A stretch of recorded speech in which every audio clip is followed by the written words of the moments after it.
ეს ყველაფერი ორგანიზებული იყო ხელისუფლების მიერ. ზარის მიუხედავად ადგილზე საპატრულო პოლიციის თანამშრომლები არ გამოჩენილან. ასე აფასებენ გუშინ მომხდარ ინციდენტს ნაციონალურ მოძრაობაში.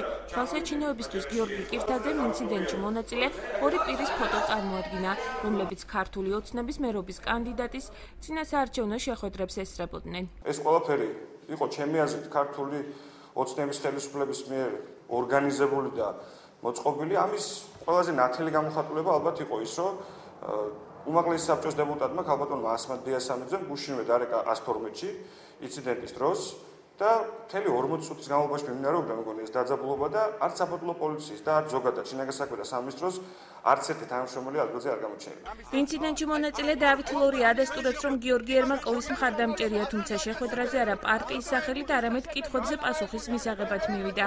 მისივე თქმით, პოლიციის მესამე განყოფილებაში ნარკოლოგიური შემოწმება ჩაუტარდა. საჩივარი კი ნაციონალური მოძრაობის ლიდერის ღია ბარამიძის წინააღმდეგ შეიტანეს. გუშინ მთლიანად ეს საგამოგზავნო ღონისძიებები ბოლომდე ჩატარდა, ექსპერტიზა აგვიღეს, ნარკოლოგიური შემოწმება, ასევე ალკოჰოლის შემოწმება გავიარეთ და დანარჩენი შედეგებს ვიხილავთ გამოძიების მხრიდან. ჩვენ საჩივარი დავწერეთ გიორგი ბარამიძეზე. კოალიცია ქართული ოცნების ბათუმის შტაბის უფროსი ნაციონალური მოძრაობის განცხადებას უსაფუძვლოსა და სიცრუეს უწოდებს.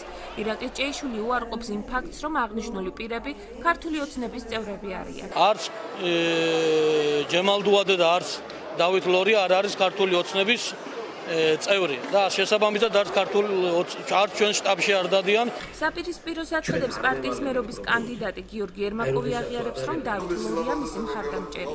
დავითი არის მხარდამჭერი ჩემი ვიცნობ, მაგრამ კიდე ერთხელ ვამბობ, ეს არ ნიშნავს იმას, ყველას მოუწოდებ, ყველა პოლიტიკურ პარტიას, ყველა მხარდამჭერს თავი არიდონ მაქსიმალურად პროვოკაციებს და თავი შეიკავონ ძალადობისაგან. ყოფილი საზოგადოებრივი ორგანიზაცია სახალხო კრების წევრი დავით ლორია და ყოფილი პოლიტპატიმარი ჯემალ დუაძე ნაციონალური მოძრაობის ლიდერებს მაშინ გაუსწორდნენ, როცა გიგი უგულავა მოსახლეობას წინასაარჩევნო პროგრამას აცნობდა.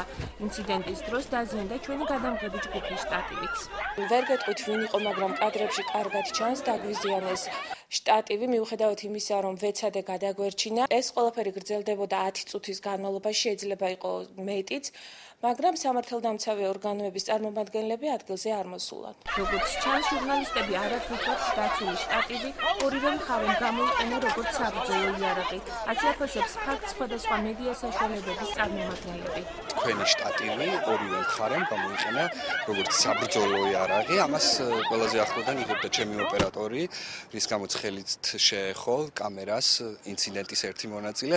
მე ვერ ვიტყვი, რომ ეს იყო რაღაც გამიზნული აგრესია ჟურნალისტების მიმართ, მაგრამ თუ ეს ტენდენცია ასე გაგრძელდა, ბუნებრივია, არაფრისგან არ ვართ დაცული და სამართალდამცველებს მოუწევთ ჩვენდამი მოყენებული ზარალის ანაზღაურებაზე ზრუნვა. ჩხუბი ისეთ ფაზაში შევიდა, რომ ჩვენზე არავინ აღარ ფიქრობდა და მე მაგალითად ხელი მეტკინა ეს იდაყვი მივარტყი. ცოტა დააგვიანა საპატრულო პოლიციამ მისვლა და არ მესვის ვერ გამიგია რატომ დააგვიანა მისვლა მაშინ როცა ძალიან სწრაფად რეაგირებენ ისინი სხვა შემთხვევების დროს. შინაგან საქმეთა სამინისტროს პრეს-ცენტრის ინფორმაციით გუშინდელ ფაქტთან დაკავშირებით 112-ში შეტყობინება დაფიქსირდა, თუმცა ზარი ინიციატორმა 2 წუთში თავადვე გააუქმა.